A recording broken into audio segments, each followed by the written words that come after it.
kita tengok bagaimana MRTA ataupun MRTT ini berfungsi.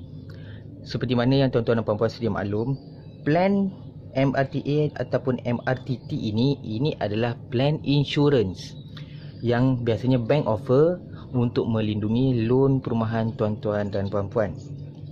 Baik, kita tengok bagaimana ianya berfungsi. Saya ambil contoh. Okey, katakanlah loan 500,000. Okey, loan perumahan yang tuan-tuan ambil 500,000 dan tempoh pinjaman selama 35 tahun. Okey. Baik, MRTT ini atau MRTT ini fungsinya begini. Saya buat dalam bentuk graf. Okey. Ini bermaksud semakin lama tempoh pinjaman, semakin rendah coverage. Maksudnya, semakin lama tuan-tuan dan puan-puan bayar, baki loan akan semakin lama semakin kurang, betul tak? Dan sekiranya berlaku sebarang musibah, MRTT ini hanya akan cover baki loan pada ketika itu. Sebab tu semakin lama semakin rendah. Okey, yang kedua perlu diingat, MRTT ini ada interest ataupun base rate. Okey, ada interest. Dan interest ini bergantung kepada bank. Certain bank ada yang offer 5%, ada yang offer 5.5. Okey, mengikut bank yang tuan-tuan pergi, tuan-tuan dan puan-puan boleh check. Okey, saya ambil contoh yang paling minimum 4%. 4%. Okey, interest atau base rate. Baik. Bila 4%, graf untuk MRTT atau MRTT ini akan jadi macam ni. Okey, ini adalah interest. Okey. Katakanlah interest kat sini 4% daripada 500,000 ini adalah lebih kurang dalam 20,000. Saya ambil buffer sekiranya masa tu mungkin ada loan lambat bayar ke ataupun mungkin rate pada ketika naik. Saya ambil contoh 30k interest. Okey. Baik, sekiranya berlaku musibah kepada peminjam pada tahun ke-20, sebagai contoh meninggal dunia. Peminjam meninggal dunia dan pada ketika ini baki loan ada 350k. Contoh ya, ada 350k. Baik, bila saja berlaku musibah, bagaimana MRTT ini berfungsi? MRTT ni dia akan settlekan 350k ni. Ini settle. Baik, cuma yang menjadi masalahnya ialah di sini interest ni. Ini untuk pengetahuan tuan-tuan dan puan-puan, ini tak cover. Plan ini tak cover. Maksudnya MRTT tak cover interest 30,000 ni.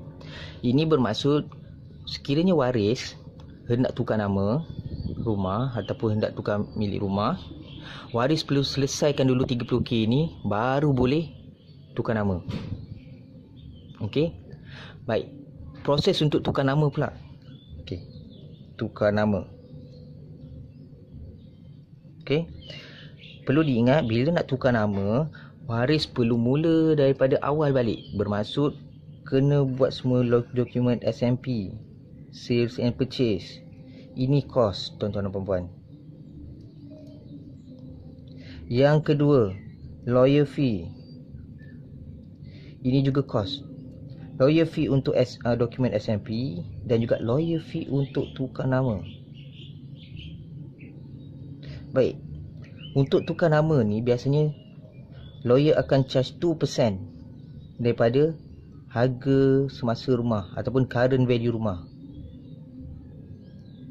Bermaksud kalau dulu 20 tahun yang lepas harga rumah 500,000, mungkin sekarang ni dah lepas 20 tahun harga rumah dah jadi 800,000.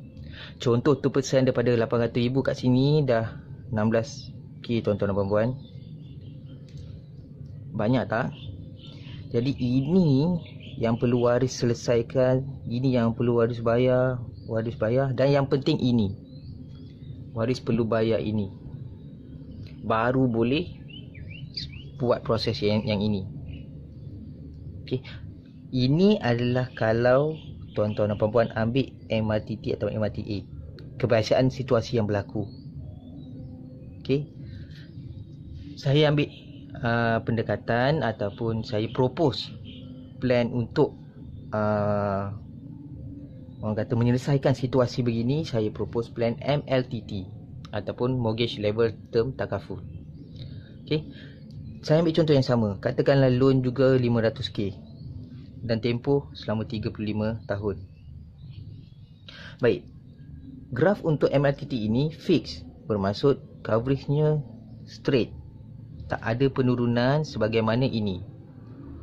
Ini coverage.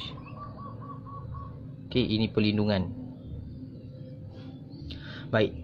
Contoh yang sama tahun ke-20 meninggal dunia.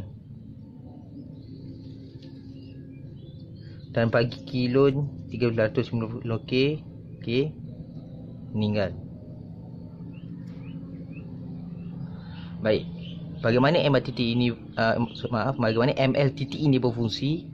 Bila saja meninggal dunia, waris akan terima pampasan 500k. Dan bila saja terima, waris akan settlekan ini. Waris akan settlekan 350k. Itu yang pertama. Ada lagi baki, betul tak? Okey, Baki buat apa? Baki settlekan ni. Baki ni buat proses tukar nama ni pula. Okey. Ada lagi baki. Sekiranya ada baki, saya sarankan waris selesaikan hutang-hutang si mati. Sebagai contoh, hutang kredit kad, hutang personal loan, kereta, buatkan badal haji ataupun upah haji, okey, sedekah amal jariah untuk si mati, dan hutang-hutang yang lain lah. Okey. Dan sekiranya ada baki, barulah dihadiahkan kepada waris, untuk waris buat belanja. Okey. Satu lagi perlu yang diingatkan tuan-tuan dan puan-puan, MLTT ini ada interest, MLTT tak ada interest. Tapi yang menariknya, MLTT ini dia ada saving. Okey, dia ada saving. Yang mana sekiranya peminjam meninggal dunia, waris bukan saja menerima pampasan 500,000, tapi waris juga akan terima ini, saving ni. Nampak tak menariknya plan ini? Okey.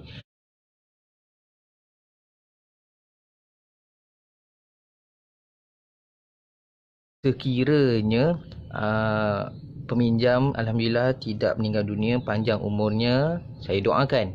Okey. Rumah akan dapat yang pertama. Yang kedua, tuan-tuan dan puan-puan akan terima saving, akan menikmati saving ni. Berbanding kalau tuan-tuan dan puan-puan ambil plan ini, tuan-tuan dan puan-puan akan hanya dapat rumah sahaja, tak ada saving. Okey.